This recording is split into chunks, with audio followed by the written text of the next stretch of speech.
Coucou, c'est Clo.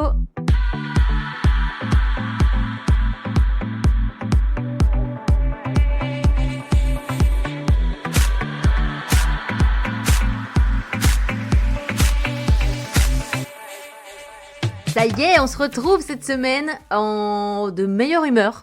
Comme vous pouvez l'entendre à l'intonation de ma voix. Ça y est, je me suis repris, je me suis reboostée. C'est ça aussi la vingtaine. Hein. T'as un jour où t'es euphorique et l'autre jour où t'es déprimé. Mais ça fait aussi la beauté d'avoir des émotions et de vivre tout simplement.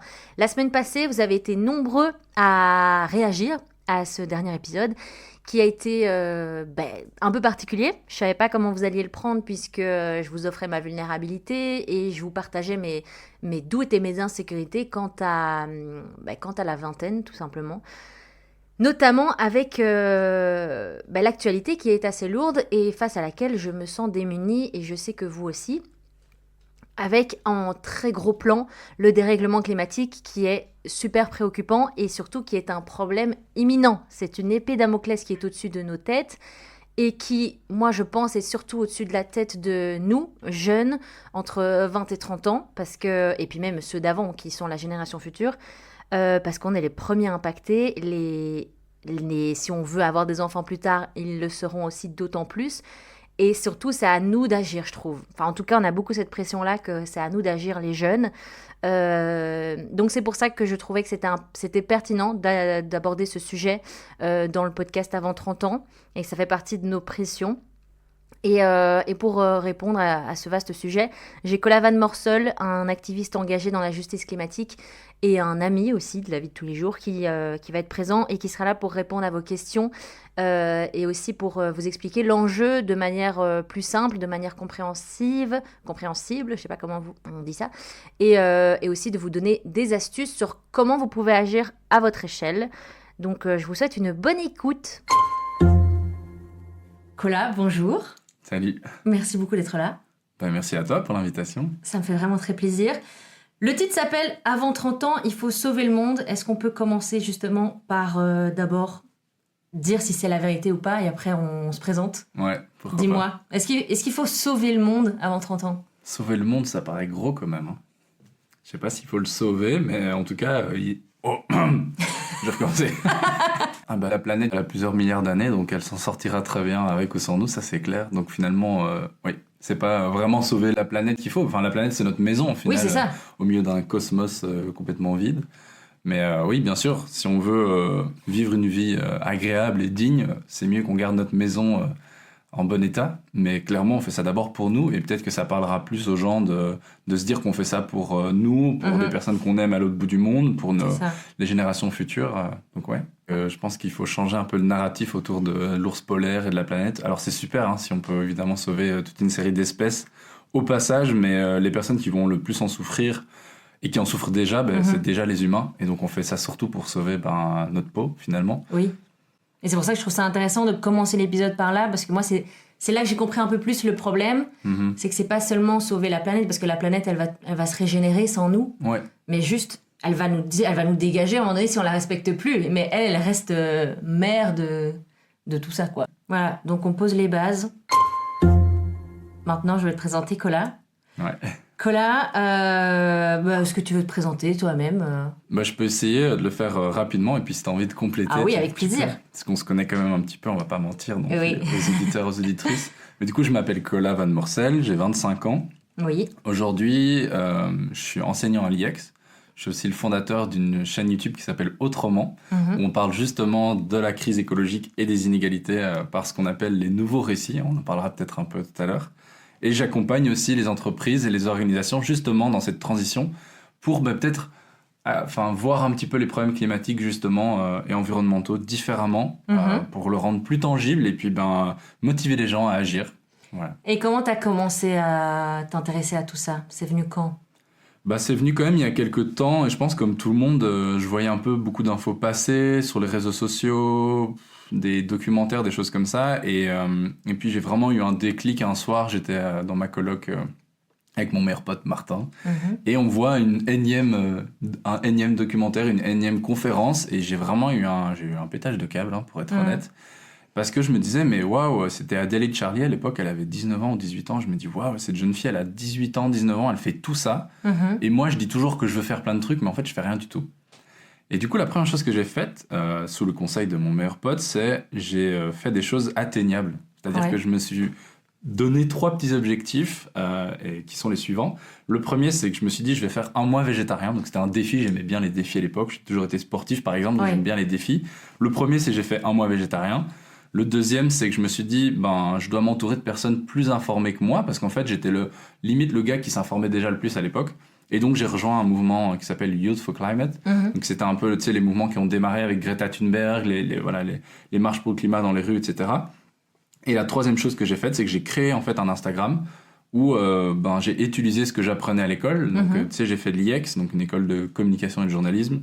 Et j'ai utilisé ce que j'avais appris sur les réseaux sociaux et tout pour sensibiliser, un peu comme ce que tu fais maintenant. J'ai démarré, pas un podcast, mais une chaîne YouTube où je démocratisais des contenus. Donc en gros, j'essayais de les rendre plus accessibles à tout à chacun. Trop bien. Et est-ce qu'au début, c'était difficile ? J'ai l'impression que tu m'avais expliqué qu'il y avait eu toute une chaîne où, au moment où tu réalises le problème, tu es un peu en anxiété. Ouais. Est-ce que tu as vécu de l'éco-anxiété ? Ouais, complètement. Mais en fait, moi j'ai eu de la chance parce que je pense que c'est pas le cas nécessairement de tout le monde. Mais en fait, l'éco-anxiété, donc pour les personnes qui seraient moins familiers avec ce terme, c'est ce qu'on appelle la réaction face aux problèmes climatiques. D'ailleurs, petit point là-dessus, ça s'appelle l'éco-anxiété. D'un point de vue psychologique, c'est pas totalement correct parce que l'anxiété, enfin bref, on va pas rentrer dans les détails. Moi, je préférais l'appeler l'éco-lucidité. Parce qu'en fait, le problème climatique, c'est un énorme problème. Donc en fait, si tu décides moi j'appelle ça le livre des mauvaises nouvelles, si tu décides d'ouvrir le livre des mauvaises nouvelles et de vraiment regarder pour de vrai, c'est quoi les limites planétaires, c'est quoi les objectifs 2030, combien de poissons il y aura dans les océans, les migrants, enfin, si tu commences vraiment à regarder au sens large, t'inquiète que tu vas avoir les jetons. Et du coup, moi je dirais plus qu'au lieu d'être de l'anxiété, en fait c'est de la lucidité, parce que si t'es normalement fait, on va dire, tu vois, si t'es sain ou saine d'esprit, s'il y a un gros problème en face de toi, c'est normal que tu aies de l'anxiété. Donc moi, je préfère appeler ça de l'éco-lucidité. Donc en fait, les gens qui sont anxieux par rapport à ces problèmes-là, pour moi, ils sont lucides. C'est des personnes qui sont pas dans le déni et qui osent regarder ça en face. Mais tu restes à ce moment-là du process, tu restes quand même démuni face à tout ce truc dont tu prends conscience. Quoi. Voilà. Et donc justement, pour revenir à ce que je disais au début, moi j'ai eu de la chance parce que j'ai transformé cette éco-lucidité ou cette éco-anxiété en action. Et souvent, il y a toute une série d'émotions qu'on ressent suite à la constatation de la dégradation de l'environnement, mais aussi des humains qui sont en train de mourir, de souffrir, etc. Ça peut être de la colère, ça peut être de la tristesse. On dit souvent que c'est un peu comme un deuil, tu vois. T'as les 8 étapes du deuil, comme ça, la tristesse, la colère, le désespoir, nanana. Et c'est vraiment un processus. En fait, tu fais le deuil d'un monde qui n'existera plus. Parce qu'il y a plein de trucs, il y a plein d'espèces qui ont déjà disparu. Tu sais, on parle souvent de cette 6e extinction de masse. Alors, il y en a qui ont entendu parler, peut-être pas, mais en gros, c'est une rapidité que l'humanité, enfin que même que la planète n'a jamais connue.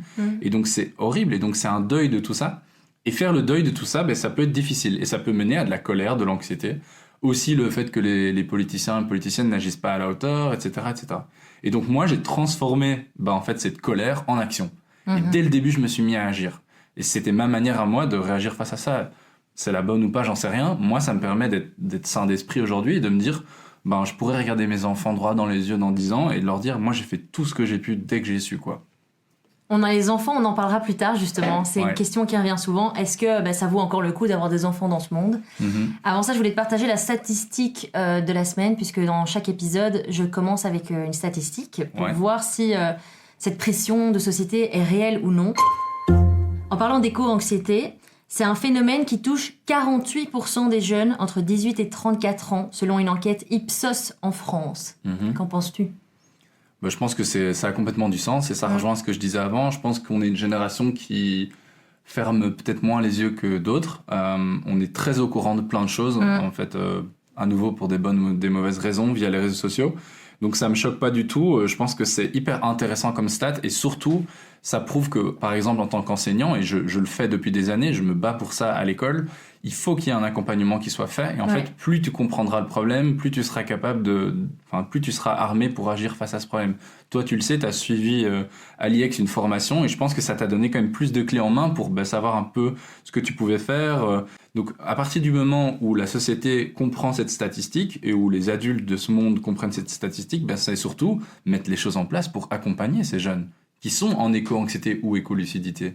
Donc pour toi, c'est quand même la cible qui doit être alertée, c'est surtout les jeunes. Pas toutes les cibles doivent être... Enfin, c'est pas un combat de génération. Mhm.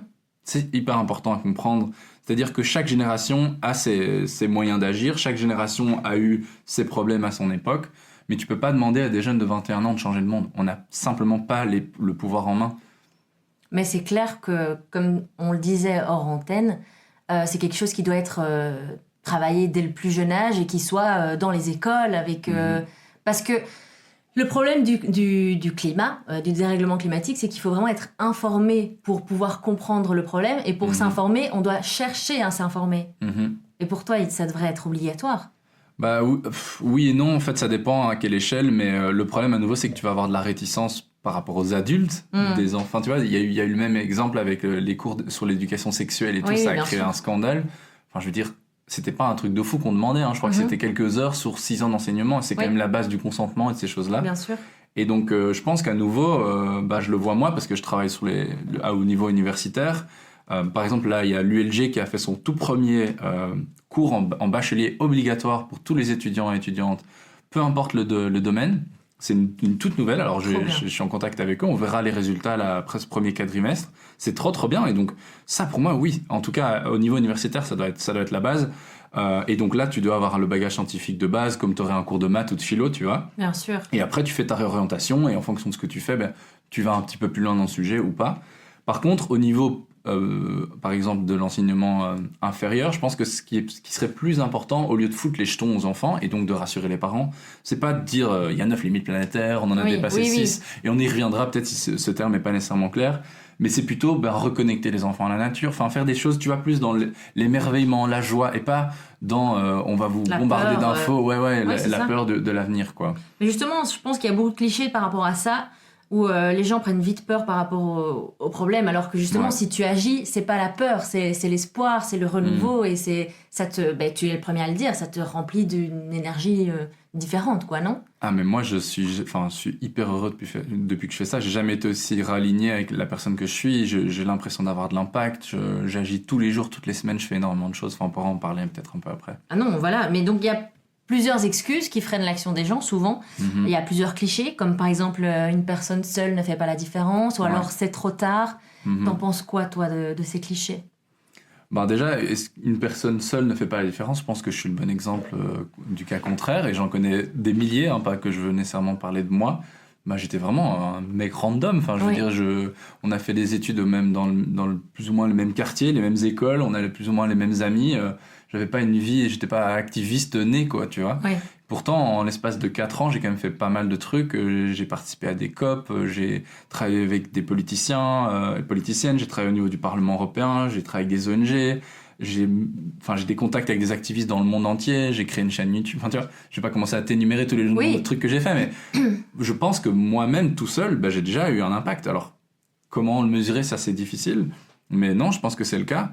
Et puis la question de est-ce que c'est trop tard, elle est hyper intéressante, et pour être honnête avec toi, je pense que c'est la remarque qui m'énerve le plus avec les jeunes autour de moi. Et je vais t'expliquer en 2 parties ça si je peux. Bien sûr. C'est qu'en gros, si je suis face à quelqu'un qui est ouvert d'esprit et qui est prêt à discuter, qui aime bien un peu le challenge, s'il me dit c'est trop tard, je vais dire un peu de manière arrogante, mais en fait t'as pas compris le problème. Si je suis avec quelqu'un qui est moins ouvert d'esprit et qui a pas trop envie de la confrontation, je vais lui dire mais c'est pas vrai, c'est pas trop tard. En fait, on est vraiment dans une décennie qui va être hyper importante pour le siècle à venir. Une décennie qui est hyper importante pour le siècle à venir. C'est hyper important de comprendre ça. Les décisions qu'on va prendre aujourd'hui, elles vont avoir des conséquences majeures sur toutes les générations qui vont suivre. Pourquoi ? Parce qu'en fait, on est à un moment crucial dans tout cet effet du changement climatique. C'est qu'en gros, on appelle ça les points de bascule. Donc en gros, à partir d'un moment où tu as trop tiré sur la corde d'un écosystème, il n'y a pas de retour en arrière. Ou en tout cas, difficilement. Et du coup, là, on est vraiment dans un moment crucial. Autrement dit, tu sais, on parle beaucoup de 1,5 degré. On parle de ces degrés, on comprend jamais vraiment ce que ça veut dire. J'ai une métaphore qui permet d'assez bien comprendre ça, c'est le corps humain. Tu sais, on a un corps humain qui est à 36, 37 degrés, un truc comme ça. À 40 degrés, t'as de la fièvre, t'es dans ton lit. 43, t'es mort. Très bonne métaphore. Voilà. Et le climat, c'est la même chose. Et du coup, on pourrait comparer ça au moment où tu es en train de te battre contre la fièvre. Chaque petit médoc que tu vas prendre, chaque petite sieste que tu vas faire, chaque petit décimal de degré que tu vas perdre, tu te sentiras déjà mieux. Le climat, c'est la même chose. Là, on est déjà presque à 1,2, 1,3, peut-être même 1,5. Bon, ça, on va pas rentrer dans les détails. On voit les conséquences directes aujourd'hui. On l'a vu en Espagne, à Valence, on l'a vu en Pologne, en Italie, mais on l'a aussi vu évidemment au Bangladesh, en Inde. Enfin voilà, je vais pas commencer à citer tous les trucs. Donc les conséquences, elles sont là. C'est pas du tout un problème lointain. C'est pas du tout un problème pour demain. C'est déjà complètement réel. Par contre, toutes les actions qu'on va prendre ensemble, collectivement, aujourd'hui, ça va avoir des conséquences de fou sur le futur. Et t'as pas de réponse de personnes par rapport à ça qui disent « Ah si c'est pour les générations futures, ça ne nous concerne pas, donc... Non, pas tellement ça, plutôt. C'est plus du désespoir par rapport, tu sais, aux politiciens, aux entreprises, etc. Et ça, je le comprends, mais à nouveau, c'est un signe de désinformation. Et tu vois, plus je travaille dans cette thématique, plus en fait, j'ai réussi à cerner... il y a un truc d'ailleurs qui s'appelle les 12 discours de l'inaction. C'est d'ailleurs une étude qui nous vient de Cambridge, c'est pas moi qui l'ai sorti de... non, mais parce que j'aime bien dire ça souvent, c'est qu'il y a mon opinion et il y a les faits, tu vois. Oui, d'ailleurs, on pourra essayer pendant le podcast que je rappelle bien à chaque fois quand est-ce que c'est mon opinion et quand est-ce que c'est des faits. Là, c'est des faits. C'est un groupe de scientifiques de Cambridge qui a identifié 12 discours, qu'on appelle les discours de l'inaction. En gros, c'est 12 discours qui ralentissent l'action climatique. Et c'est un peu des discours que toi et moi, on a sûrement déjà beaucoup entendus dans notre vie. Ça pourrait être, de toute façon, c'est trop tard, ou faudrait demander aux Chinois d'agir, c'est pas à nous. Ouais. La Belgique, c'est 0,2% des émissions mondiales, etc., etc. Et donc, ils ont identifié ces discours, ils les ont catégorisés en, je crois, 4 catégories. Donc, ça va la personne qui est un petit peu sceptique, à la personne qui est plus dans le déni, à la personne qui est plus genre techno-rassuriste, on appelle ça, tu vois, qui pense qu'en fait, avec les technologies, on va s'en sortir, etc., etc. Et tu peux d'ailleurs télécharger le PDF, on pourra peut-être mettre ça en description. Tu sais comment y répondre et en fait, quels sont les arguments scientifiques et peut-être des arguments un peu plus d'opinion personnelle, quoi. Donc, tu as à chaque fois des arguments qui démontent, entre guillemets, l'affirmation que les gens donnent, quoi. Plus ou moins. Après, moi, j'aime bien souvent faire ce qu'on appelle des réponses par questionnement plutôt que des réponses par argument. Donc, plutôt encourager la personne à se poser des questions et en fait faire en sorte qu'elle-même se rende compte que ce qu'elle dit n'a pas de sens. Mais justement, comment agir? Ma question, c'est dans le sens où toi, tu as décidé de participer à des COP, de te lancer sur les réseaux sociaux, etc. Mais il y a des personnes qui pourraient se dire « Ah non, moi, j'ai pas envie de faire ça », mais elles peuvent agir tout à fait différemment. Il y a plein de façons d'agir, non? Oui, c'est hyper vrai. En fait, ce qui est vraiment super dommage, c'est qu'en gros, aujourd'hui, on fait beaucoup le focus et à nouveau, le récit, l'histoire qui est transmise par les médias, par le milieu politique et par les entreprises, c'est beaucoup le consumérisme. Donc on va dire aux gens, achetez pas ci, achetez pas ça, faites pas ci, faites pas ça. Alors qu'en réalité, dans une société, en tout cas ça nous vient d'un expert du GIEC, donc le plus grand groupe d'experts du climat au monde, qui m'a expliqué ça, où j'étais d'ailleurs à une conférence, qui a dit, en fait un individu, il a 5 façons d'agir. La consommation, c'est le premier. Et ça a un énorme impact, il ne faut pas négliger ça. Sûr. On pourra en parler plus tard si on a envie d'aller plus loin sur ce sujet. Mais en fait, il y a 4 autres façons d'agir. La deuxième, c'est l'investissement. En fait, notre argent, ça a un énorme impact. Où est-ce qu'on met notre argent? Regardez la banque, comment est-ce que la banque investit? Est-ce qu'elle investit encore des milliards dans les énergies fossiles? Je ne vais pas citer nécessairement des banques belges, mais il y en a très peu qui sont vraiment top dans le domaine. Par contre, je peux citer un bon exemple. Il y a par exemple Green en France. Moi, je me suis pris une carte là-bas. Tu vois l'impact carbone de tous tes trucs. Ça restaure des coraux ou des forêts à l'autre bout du monde. Enfin, vraiment. Donc, voilà. Juste un exemple. L'investissement, notre argent, ça a énormément d'impact. Le troisième rôle, impact, et celui-là, c'est mon préféré, c'est ce qu'on appelle les rôles modèles et les influenceurs. En gros, ça veut dire que la manière dont tu vas, toi, parler du sujet, la manière dont tu vas en parler à tes proches, dont tu vas montrer comme t'es heureux, etc. En fait, vraiment tout l'imaginaire que tu vas véhiculer autour de ta personne. Et si toi, tu as de l'impact et tu as déjà, par exemple, je sais pas, 1000 abonnés sur Insta, mais t'imagines l'impact que tu peux avoir. Donc, l'impact par rôle modèle, en fait, c'est la troisième façon d'agir. Donc, vraiment, tout ce qu'on transmet, etc. La quatrième façon d'agir, elle a évidemment beaucoup d'impact aussi, c'est notre métier, notre profession ou le choix de nos études. Sur une semaine, je crois que ça représente 70% de notre temps, c'est quand même pas rien. Donc fatalement, moi aujourd'hui, j'en ai fait mon métier, mais il y a plein de personnes qui sont en train de se reconvertir, et ça, c'est trop bien. Et la cinquième façon d'agir, ça, c'est de l'engagement citoyen, ce qu'on pourrait aussi qualifier d'activisme.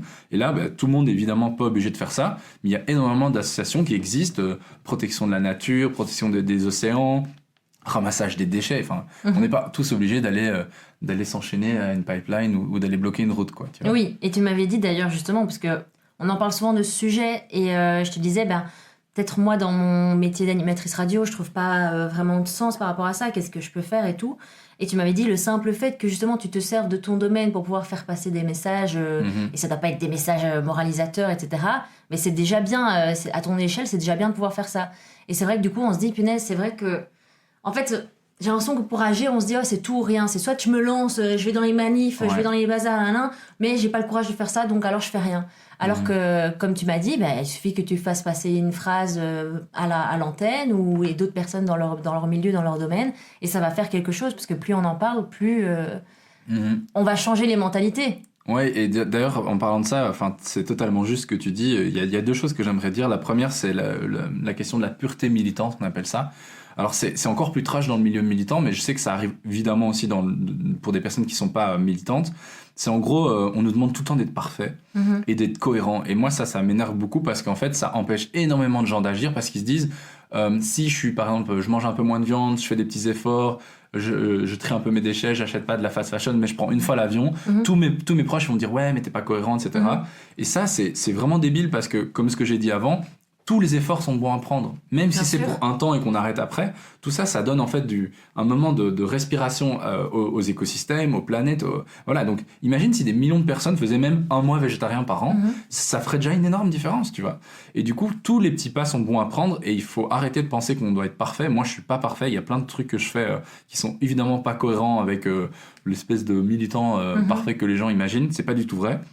Et ce qui est justement énervant, c'est que plus les personnes sont engagées, plus l'audience est généralement super exigeante par rapport à cette personne. Et la deuxième chose que je voulais dire par rapport à ce que tu disais, qui est trop juste, que j'adore, ça s'appelle l'ikigai. Ça nous vient du Japon et en fait c'est un peu une espèce de truc, c'est un peu une façon de vivre qu'ils appellent. Donc c'est 3 cercles. En fait, si les personnes qui nous écoutent peuvent le faire sur une feuille ou n'importe quoi. Donc en gros, tu dessines un premier cercle où c'est qu'est-ce qui m'apporte de la joie. Donc moi, ça va être, je sais pas, la cuisine, le sport, discuter avec des gens, etc. Okay. Le deuxième, ça va être qu'est-ce que je sais bien faire. J'aime bien parler en public, j'aime bien dessiner, je suis créatif, etc. Et le troisième, c'est qu'est-ce que le système a besoin. Donc moi je vais dire le système il a besoin d'encourager les gens, d'être plus au courant des problèmes climatiques, d'améliorer l'éducation et tout. Voilà, mon ikigai c'est devenir prof et faire de la vulgarisation par exemple. Donc ça à ton échelle, ça t'a trouvé ton truc quoi. Donc on n'a pas tous faire comme toi. Non. Bon après tu sais très bien, hein, on nous dit tout le temps oui tu dois faire ça, tu dois plus faire comme ci, tu dois plus faire comme ça à la société, aux citoyens. Mais j'ai vu ça hier, je pense. C'était dans la vidéo justement de le podcast de Ben Ever avec Camille Etienne, qui disait que nous les citoyens, on représente 25% du problème, mais que les 75 autres %, c'est au-dessus de nous. C'est la société qui est capitaliste et qu'on continue à vivre dans ce capitalisme. Mais comment tu veux, même si chacun fait à son échelle des petits efforts, si la société veut rester capitaliste, on n'y arrivera jamais. Et c'est à là qu'arrivent les nouveaux récits. Le cours que tu donnes à l'IEX, c'est de changer les mentalités pour que c'est nous qui devons changer pour que au-dessus ça change. En fait, ce qui est intéressant aussi à réfléchir, c'est que les entreprises sont faites d'individus. Donc en fait, tout à l'heure on parlait de gestes individuels. Moi, mais à nouveau, attention, là c'est mon opinion, c'est pas un fait scientifique. Je considère qu'il n'y a pas de gestes individuels dans une société dans laquelle on vit. À part si tu vis dans ta yourte au fin fond d'une forêt.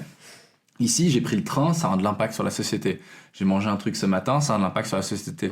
On utilise un micro pour enregistrer ce podcast, ça a un impact. Enfin, tu vois, je vais pas citer tous les trucs. Et du coup, tout ça, en fait, a de l'impact. Et toutes les personnes qui sont dans des entreprises peuvent avoir de l'impact. Si tu es un interne, et c'est souvent comme ça que ça se passe, en fait, ça vient soit de l'interne, soit de l'externe. Donc ça peut venir de régulation, mais ça peut venir aussi d'employés motivés en interne qui veulent faire changer les choses. Et donc, moi, je considère vraiment, parce que tu mentionnes le terme des nouveaux récits, c'est qu'en gros, c'est beaucoup plus durable d'un point de vue de changement, de changer d'abord sa mentalité pour ensuite changer ses comportements. Bien sûr. Si je prends mon exemple avec un exemple très concret avec le végétarisme, au début, je l'ai fait... En fait, je l'ai fait pas pour suivre une trend, mais tu vois, je me suis rendu compte que c'était un problème. Ouais, c'était un défi, mais je m'étais rendu compte que c'était un problème pour le climat. je m'étais rendu compte que des poussins écrasés, ça me donnait pas trop envie, mais je fermais un peu les yeux, tu vois. Donc je l'ai fait en forme de défi, et ça je l'assume ici auprès des auditeurs, aux éditrices. J'étais plus ou moins conscient de ce que c'était, mais j'avais pas décidé de faire le pas, donc je me suis dit ça va être un défi. Et plus j'avançais évidemment je suis végétarien depuis 4 ans, c'est peut-être important de le mentionner. Et tu vois, plus j'avançais dans le défi, plus je me rendais compte qu'en fait, c'est vrai que la souffrance animale, c'était vraiment horrible. C'est vrai qu'au niveau du climat, en fait, c'est un des trucs que tu peux faire qui a le plus d'impact. En fait, ne pas manger de viande et surtout de viande rouge, même si elle est locale. Et en fait, plus j'avançais, plus je me rendais compte que c'était pas mon comportement qui avait changé, mais ma mentalité. Ouais. Aujourd'hui, je le fais pas pour les animaux, je le fais pas pour le climat. Je le fais parce qu'en fait, c'est normal pour moi aujourd'hui. Je ne considère pas que j'ai besoin de viande pour que ce soit un bon repas. Donc ma mentalité a changé et du coup ça influe, mais vraiment durablement sur mes comportements, tu vois. Oui. Et ça m'arrive de manger de la viande quand elle va être jetée, parce que je trouve ça débile si l'animal est mort, tu vois. Mais j'ai vraiment pas envie, quoi. Et donc ça prouve bien que si on prend un peu l'exemple de l'iceberg, en fait le comportement, c'est vraiment la face visible de nous. Alors que notre mentalité, ce qu'on est, c'est vraiment beaucoup plus gros et c'est beaucoup plus caché, tu Il n'y vois. a que comme ça que ça pourra durer de toute façon. Voilà, je pense. Et si nous, on change tous nos mentalités, c'est l'offre et la demande. S'il y a beaucoup moins de demandes, forcément, les entreprises de viande, les fast fashion vont un petit peu réduire parce qu'il y a beaucoup moins de demandes, quoi. Oui, et là, par rapport à ce que je mentionnais, les 5 façons d'agir en tant qu'individu tout à l'heure, ça, tu parles que d'un des 5. Alors que si on change notre mentalité, ça va avoir de l'impact sur les 5 autres trucs. Parce que si tu changes ta façon de penser et que tu te rends vraiment compte que ton boulot n'a plus de sens, tu vas changer ton travail. Du coup, ça va avoir de l'impact sur ton entourage. Du coup, ça va avoir de l'impact peut-être sur tes finances. Tu vas te poser des questions, donc tu vas peut-être changer ta banque, et ainsi de suite. Donc tu vois, c'est vraiment un effet boule de neige. En fait, plus tu es informé, plus tu te rends compte qu'il y a aussi plein de solutions qui existent. Et ça, c'est vachement dommage. C'est pour ça que j'adore que tu fasses ça avec ton podcast. Parce qu'en fait, aujourd'hui, il y a beaucoup de nouvelles négatives par rapport au climat, mais très peu sont les récits justement plus positifs. Oui. Et ça, c'est d'ailleurs le travail que moi j'essaye de faire, mais c'est trop bien que tu l'entames aussi, pour que les personnes qui nous écoutent se disent « Putain, c'est cool, il y a quand même des gens qui se bougent, il y a quand même des gens qui sont heureux en fait en faisant ça aussi, et qui trouvent de l'argent, mais aussi du bonheur, tu vois, une stabilité, etc. Justement, comment, s'il y a des personnes qui ont envie de franchir le pas et de s'informer, est-ce que tu aurais des livres, des films à conseiller de personnes justement qui sont plus positives, qui ont un discours un peu plus positif? Ouais, justement, la chance pour toi, c'est que ça fait quelques années qu'on me pose cette question. Donc, les 2 questions qu'on m'a le plus posées dans ma vie, c'est comment t'as commencé et qu'est-ce que je peux faire pour commencer. Et donc, la première question, j'ai déjà plus ou moins répondu. Mais la deuxième, c'est... en fait, moi, j'ai commencé avec des notes dans mon téléphone, puis c'est devenu un Excel, et puis c'est devenu un site. Et du coup, j'ai un site qui est aujourd'hui à mon nom, colavanmorcel.be, mais qui changera peut-être un jour. Hein, c'est pas... Enfin, ça m'appartient pas, mais ce que j'ai fait, c'est une base de données où justement il y a plein de thématiques. Ça va de la biodiversité à l'inclusion, aux nouveaux récits justement, et t'as toute une liste de films, de séries, d'études, de podcasts et même de personnes à suivre justement par rapport à chacune de ces thématiques. Et c'est pas exhaustif, hein, évidemment. Il y a aussi l'écologie pour tous, qui est une méga base de données qui existe en France. Et donc vraiment, j'invite les personnes à aller explorer, parce que fatalement, si on veut comprendre un problème, il faut s'informer. Pour moi, c'est la première étape. Et évidemment, je reviens avec l'histoire de l'ikigai. Informez-vous sur un truc qui vous intéresse. Moi, la fashion, ça m'intéresse, mais fatalement, j'ai pas fait 12 000 séminaires sur la fashion parce que c'est pas mon truc. Moi, je suis plus dans les sciences comportementales, la communication, comment on parle de ces trucs-là, etc. Et du coup, je me suis beaucoup plus informé sur ces trucs-là. Mais vraiment, il y a énormément de choses qui existent.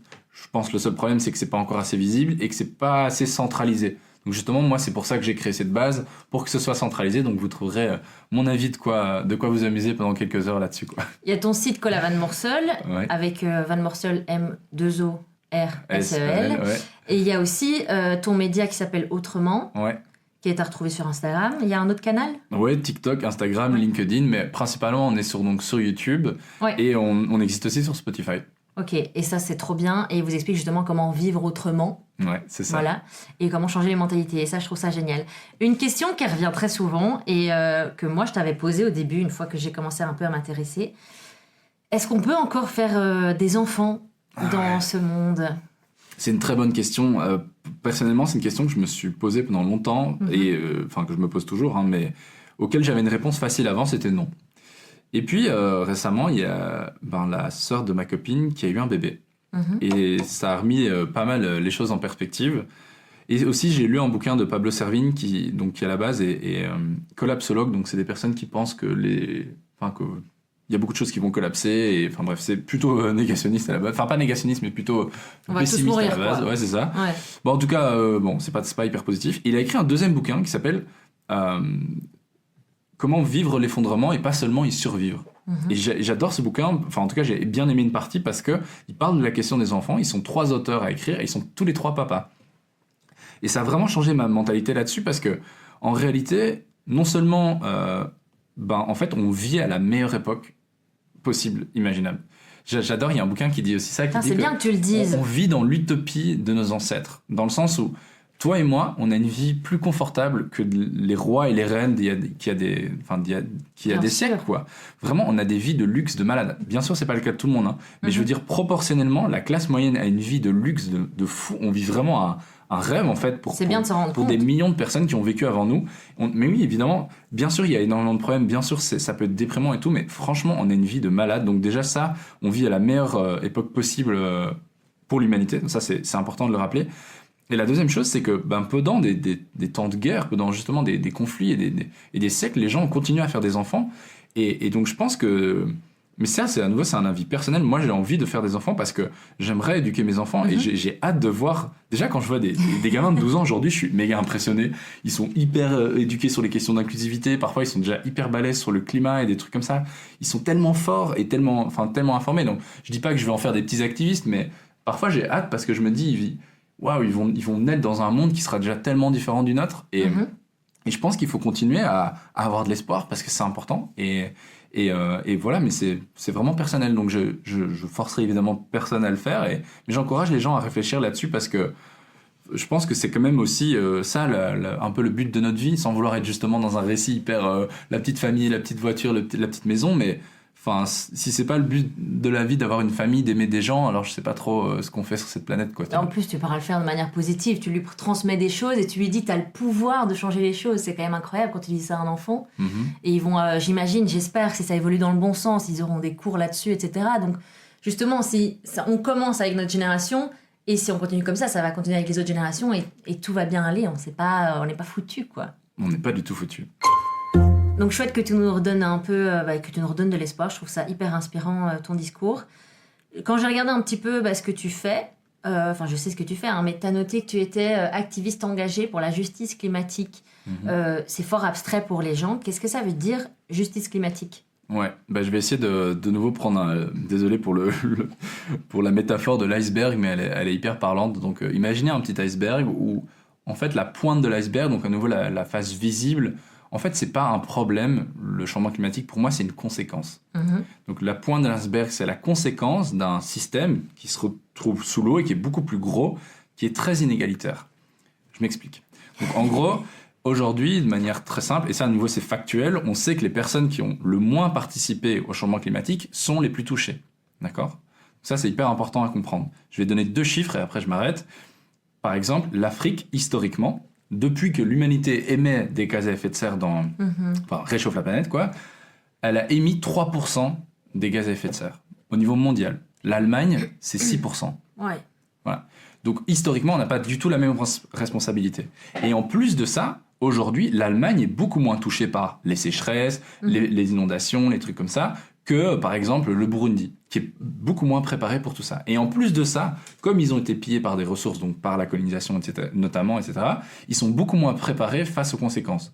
Donc en fait, la justice climatique, qu'est-ce qu'elle essaye de faire ? C'est qu'elle essaye de rendre justice à des personnes qui, de par leur sexe, de par leur revenu, donc leur classe sociale, ou de par l'endroit où ils vivent dans le monde, puissent combattre ce changement climatique. Et notamment, il y a un truc qui revient beaucoup à ces COP, donc ces grandes conférences qui va se finir là vendredi, qui réunit tous les pays du monde pour faire face au changement climatique. C'est un truc qui s'appelle les dommages et intérêts.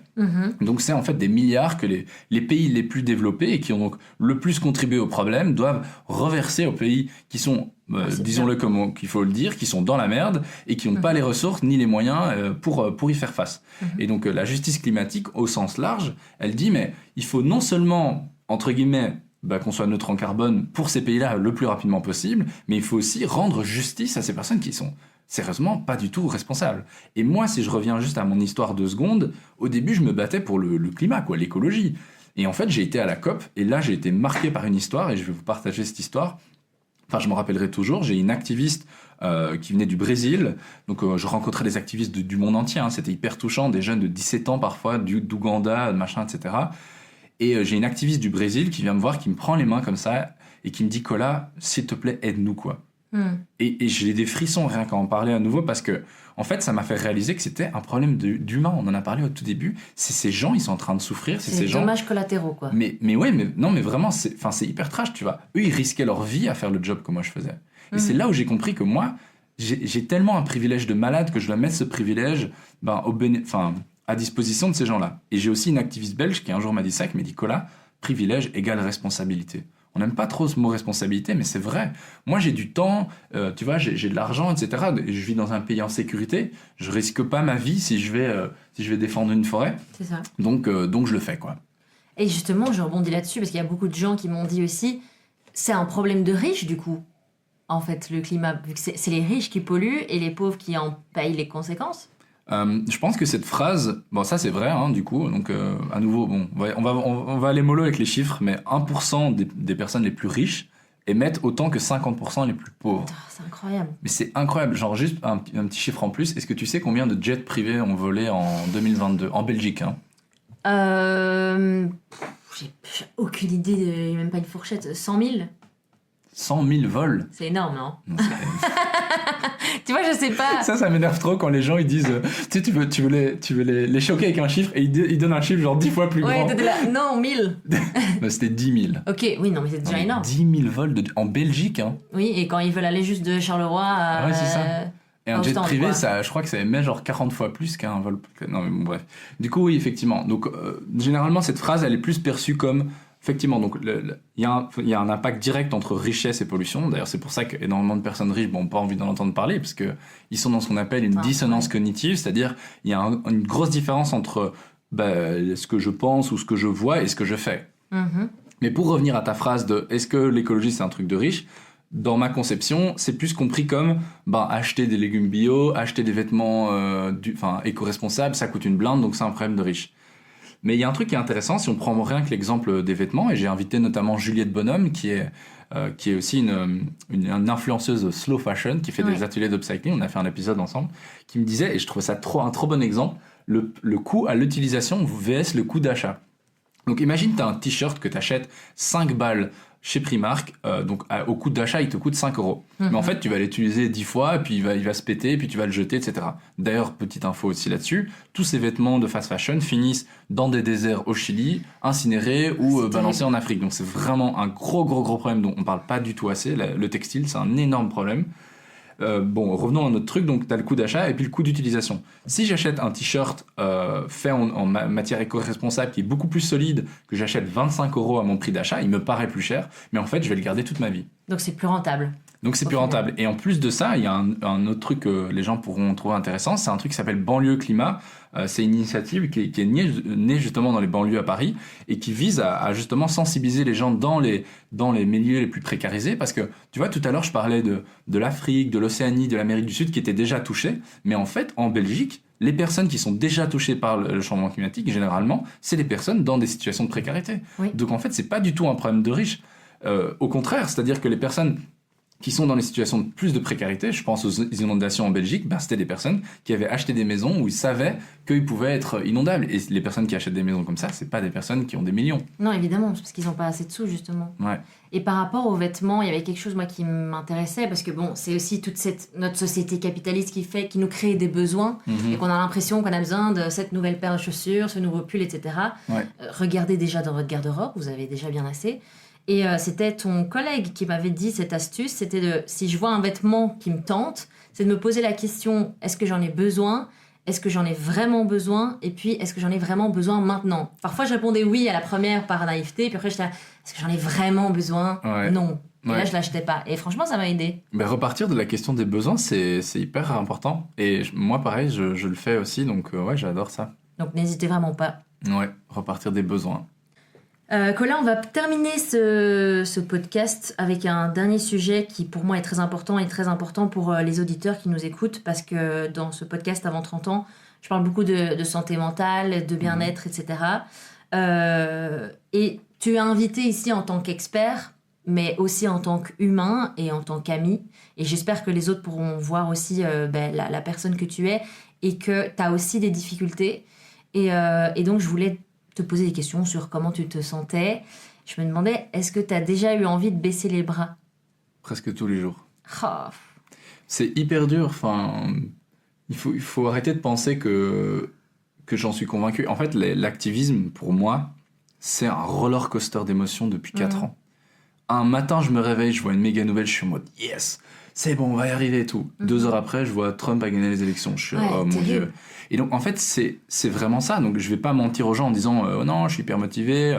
Voilà. Je trouve qu'il y a une vraie différence entre la naïveté et l'optimisme et ce qu'on appelle enfin, c'est un bouquin que j'adore de Joanna Macy qui s'appelle Active Hope.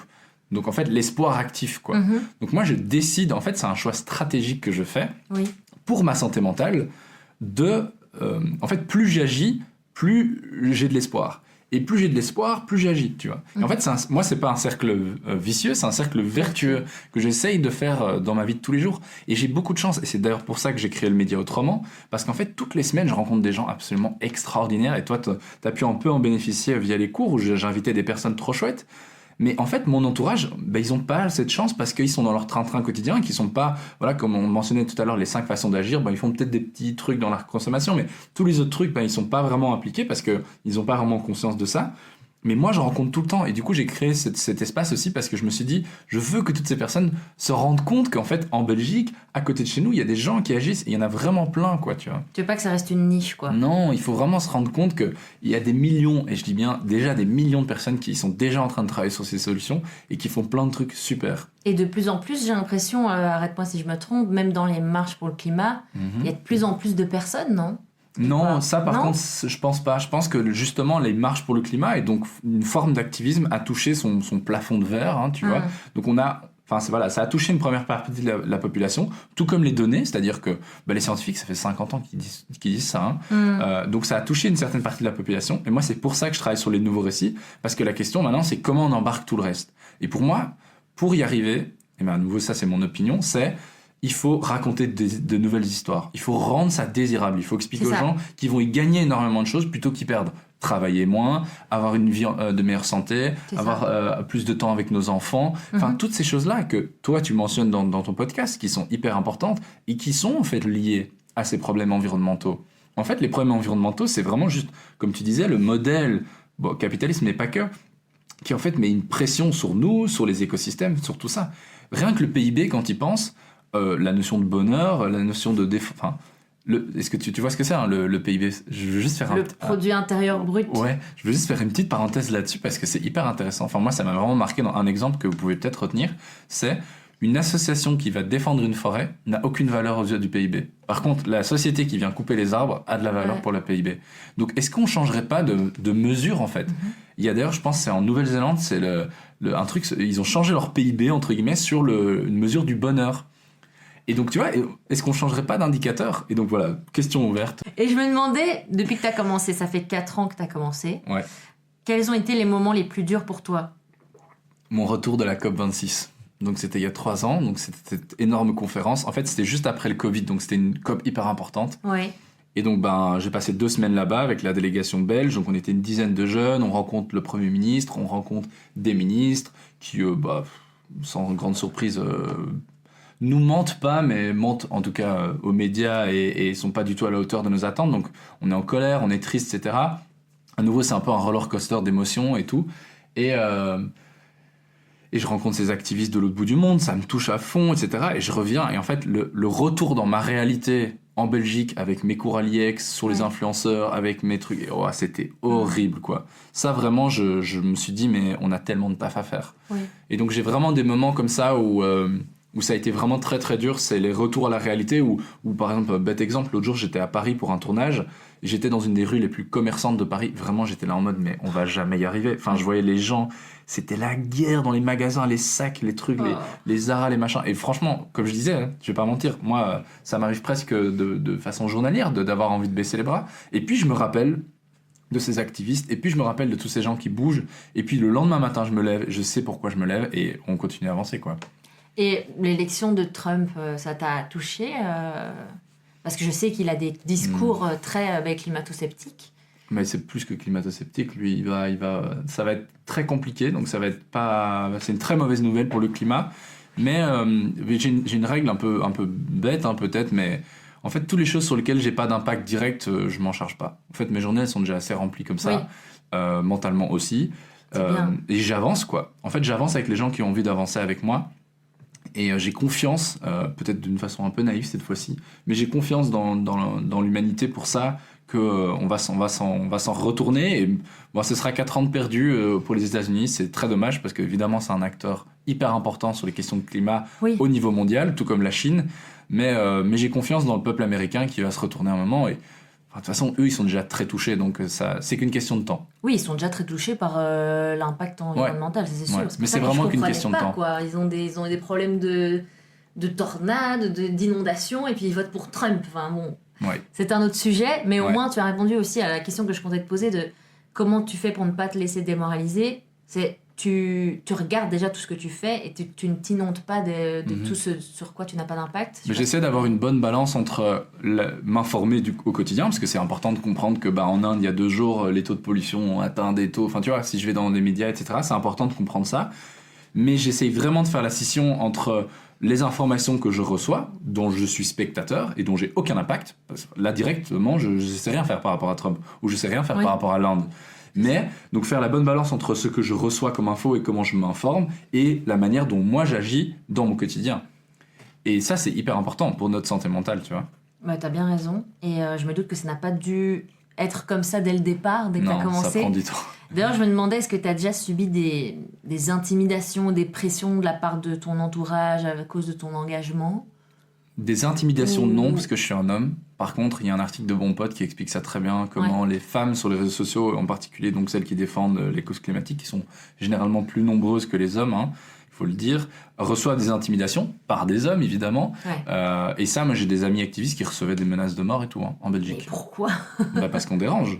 Mais moi, je sais pas si c'est parce que je fais 1m80, presque 1m90 et que je suis un mec, mais j'ai jamais reçu aucune intimidation. Jamais. T'as jamais reçu des messages de gens qui disent « Oh, tu nous fais chier avec tes trucs Oui, ça oui, mais pas des intimidations en mode casser ta gueule, tu vois.